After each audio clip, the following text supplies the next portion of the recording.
সে আল্লাহ বললেন, গোলাম, জীবন আর মরণের মাঝখানে আমি তৈরি করেছি রুহু। পৃথিবীর বিজ্ঞানীরা সব বানাতে পারে, কম্পিউটার বানাতে পারে, প্লেন বানাতে পারে, হেলিকপ্টার বানাতে পারে, রকেট বানাতে পারে, কিন্তু গোটা বিশ্বের সব বিজ্ঞানীরা মিলে কি রুহু বানাতে পারে নাকি?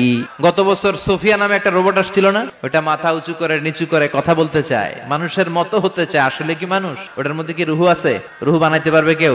এই রুহু নিয়ে যে কত গবেষণা, মুমূর্ষ রোগীদের উপর গবেষণা চালিয়েছে অনেক। বুলেট প্রুফ গ্লাসের ভিতরে মুমূর্ষ রোগীকে রেখে রেখে তারা চেক করতে চেয়েছে আমেরিকান বিজ্ঞানীরা যে রুহু কোন দিক দিয়ে বেরোয়। তারা ওজন করে দেখে, মানুষ মরে গেলে কোন লাশের ওজন বেড়ে যায়, কোন লাশের ওজন কমে যায়। যেটাতে কমে গেছে 2-1 কেজি কমে যায়, তার অবাক। কিরা আগে ছিল 80 কেজি, এখন হয়েছে 78 কেজি, তার মানে 2 কেজি না, এটাই রুহু। এটা হচ্ছে গবেষণার ধাপ। অনেকগুলো মডিউল তারা আনে, অনেক মুমূর্ষ রোগীকে গ্লাস ফিটিং করা, ইন্টেনসিভ কেয়ারে রেখে তারা অবজার্ভ করে, আর অক্সিজেন মাস্ক খুলে দিয়ে তারা দেখে যে লোকটা ছটফট করে কিভাবে মরে। মরার আগে ওজন মাপ ছিল 80 কেজি, মরে গেছে পরে আবার ওজন দিয়ে দেখে 78 কেজি। কমছে কয় কেজি? বিজ্ঞানে কয় পাইছি, সবাই কয় কি পাইছো? কয় রুহু।